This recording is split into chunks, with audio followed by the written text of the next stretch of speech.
and question everything. All of the books that I'm unhauling because 18 books that I am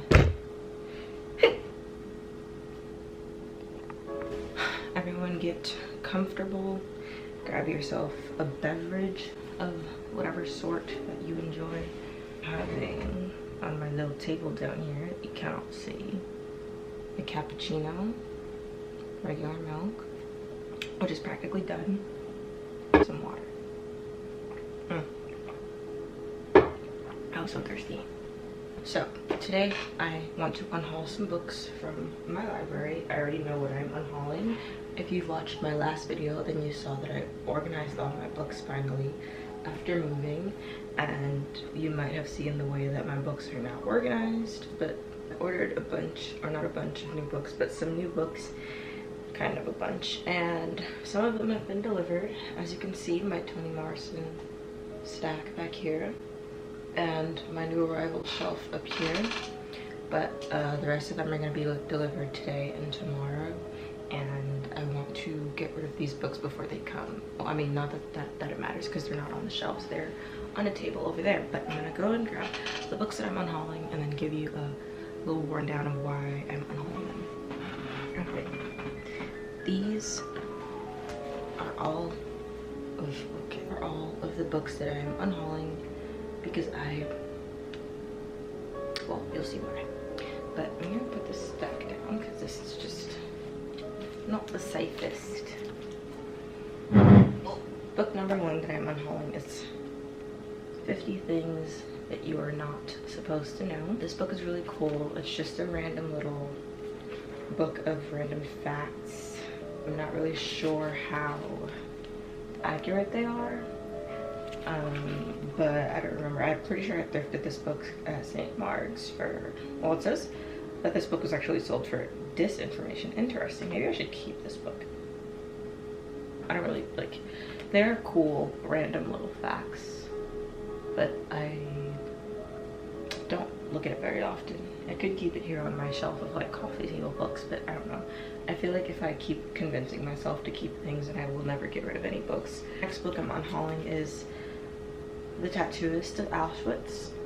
And I did a little vloggy vlog when I was reading this. Ooh, based on the powerful true story of Lael.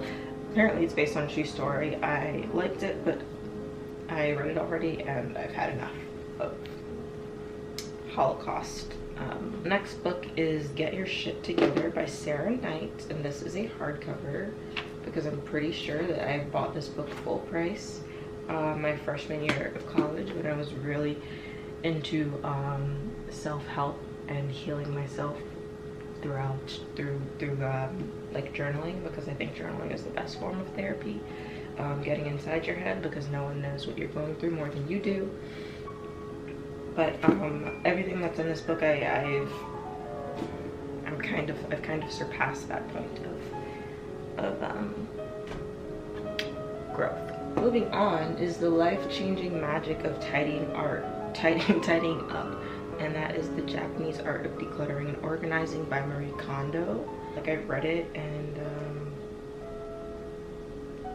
I kind of live this way already. Like, everything that happens in this book is kind of the way that I already exist, so I guess I don't really need it. I think I might take these down to the little library if I don't, the ones that I don't give to my sister. Next is Beautiful Disasters by Jamie McGuire.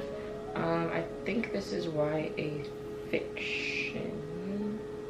It just says fiction, so it might be adult fiction actually, but some sort of adult fiction novel.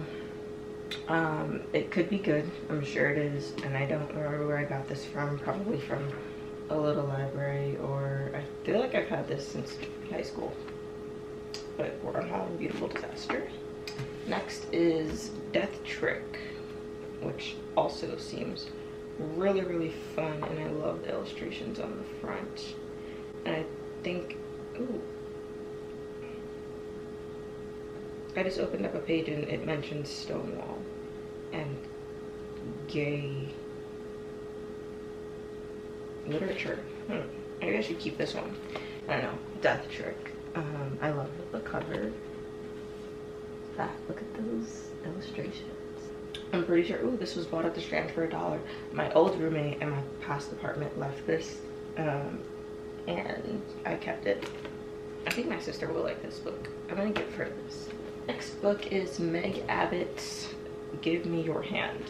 Don't know where I got this from, and it looks like it could be fun. Kit has risen to the top of her profession and is on the brink of achieving everything she's ever wanted. She hasn't let anything stop her, but now someone else is standing in her way, Diane. Best friends of 17, they shared an ambition that made them inseparable until the day Diane told Kit her secret, the worst thing she'd ever done. The worst thing Kit could imagine, and it blew their friendship apart. Okay, so it seems like a friendship blow up and they're now against each other. I think my sister will like this too. So honestly, I'm probably gonna give most of these books to my sister, but that's okay because I won't have them. I'm gonna put the rest that I don't give to her either in the little library, or we are starting our own little library at my workplace and I might take them there. I have this SparkNotes edition of The Crucible, and then I also have this other Shakespeare side-by-side plain English version of Romeo and Juliet. Original text and then translated in a modern text on the other side. And it's also a SparkNotes edition, and I got both of these from the Strand. Sorry, both of these from the Strand, but I don't need them because I'm pretty sure I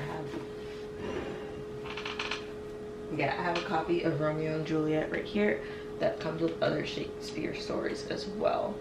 And no, it does not have the translated text on the other side, but I can always find that online. And also, not that I don't care for the translated version, but I feel like figuring it out myself is kind of the point of reading. Works from that time period. So yeah, I appreciate the translation, but personally I don't really need it because I've read Shakespeare and I feel like I can. Plus I have these other versions of translations with translations in them, so I kind of got the gist on like his writing.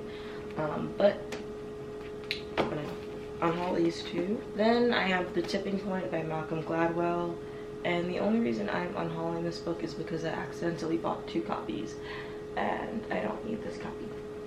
This is a collection of stories, I think, and it's called What They Did Love, and it's the extraordinary ways people express the heart's finest emotion, which is love. And it's a book about people expressing love. This book is called Codependent No More, How to Stop Controlling Others and Start Caring for Yourself. And it's a book on codependency. A good friend of mine did an unhaul of his library and gave me a bunch of books, and this was one of those books. But I don't think that I need this. So this one is called The Passion Paradox, the guide to going all in, finding success, and discovering the benefits of an unbalanced life. They're nonfiction, kind of self-help-ish situation. These 3 are all by the same author. Maybe you might recognize them.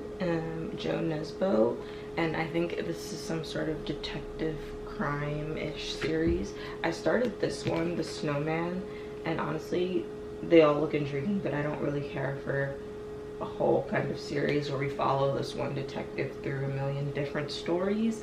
When I read a book, I kind of want to like start and end it there, so I would like to give these to people that would truly enjoy them. So if anyone wants this collection of Joe Nesbo's, they're all yours. This book, which is missing a cover, so I'll show you the spine, but someone tore off the cover, is called Stiff, and it's The Curious Lives of Human Cadavers, and I'm pretty sure this is science, so it's like real nonfiction, I mean. And it says Stiff is an oddly compelling, often hilarious exploration of the strange lives of our bodies post-mortem. For 2,000 years, cadavers, some willingly and some unwittingly, have been involved in science's boldest strides and weirdest undertakings. In this fascinating account, Mary Roach visits the good deeds of cadavers over the centuries and tells the engrossing story of our bodies when we are no longer with them. So this book is basically about what happens to our bodies after we die. and it's nonfiction, and it's very intriguing, very intriguing.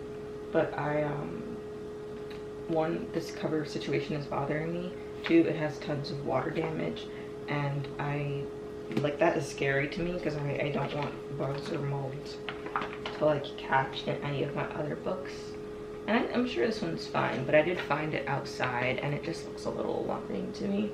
So I'll give it to someone who doesn't mind having an alarming looking book. Almost last, I have this other, I want to say this is social science, psych science. Yeah, it says business and psychology. And it's called Snakes in Suits When Psychopaths Go to Work.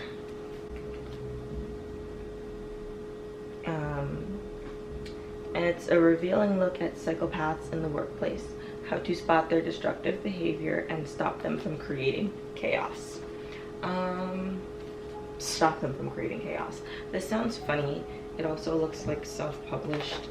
And it's very interesting, but I don't really care to ever be in the business workplace. So I don't think that I will ever need this. And again, I found this for free in a little library, so I'm probably just gonna put it back. And then last but certainly not least, I have this little children's, tiny little condensed children's book version of The Nutcracker, which I bought at the Strand, I believe, and it's so cute. It has like this little kid's name in it, and this just reminds me of the little tiny hardcover story books that I had as a kid. Like, I had hundreds of these, or like every Disney story that was turned into a book I had. And like, look at these illustrations. I bought this for my nieces, but I don't know if I'll ever, not that I don't know if I'll ever see them, but like, I've had this for so long and I haven't gone to give it to them. So I feel like if I haven't, then maybe I won't. Or maybe they'll have a better chance of getting it if I give it to my sister, because they go to where my sister lives a lot more often. So that was 1, 2, 3, 4, 5, 6, 7, 8, 9, 10, 11, 12, 13, 14, 15. 18 books that I am removing from my library, and that does not compare at all to the amount of books that I've bought. I've bought 10 more than that, and that does not include the stack of new arrivals over there. So I might have to do another unhaul, but thank you for watching. If you did, if you care to see which books are going to be leaving my home, if you know me or live near me and you want any of these books, please let me know before I give them away. Let me know if you've read any of these, if I should keep any of them, because they're really good and they seem like they would interest me. Thanks for watching. My next video is going to be a book haul, obviously, because I want to go through my new arrivals and see what anyone else has read, and maybe we can talk about our opinions on them together. I don't mind book spoilers. But yeah, I hope you're having a lovely day. Don't forget to, I almost fell over. Don't forget to drink some water.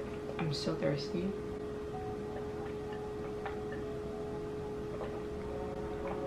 And I'm gonna sit at this window and just wait for the mailman to come, because my package was supposed to arrive last week and it was brought back because the mailman didn't want to just leave it on the stairs, which doesn't make any sense because this is like Brooklyn. Everyone's packages get left on the stairs. But okay, I appreciate the concern, but I might have to go down to the post office to pick it up, and I don't want to do that. But it's okay. It's fine. Everything is fine. I'm not complaining. Okay, I love you. Have a lovely little life. Thank you for being alive. Drink water, take your vitamins, and question everything.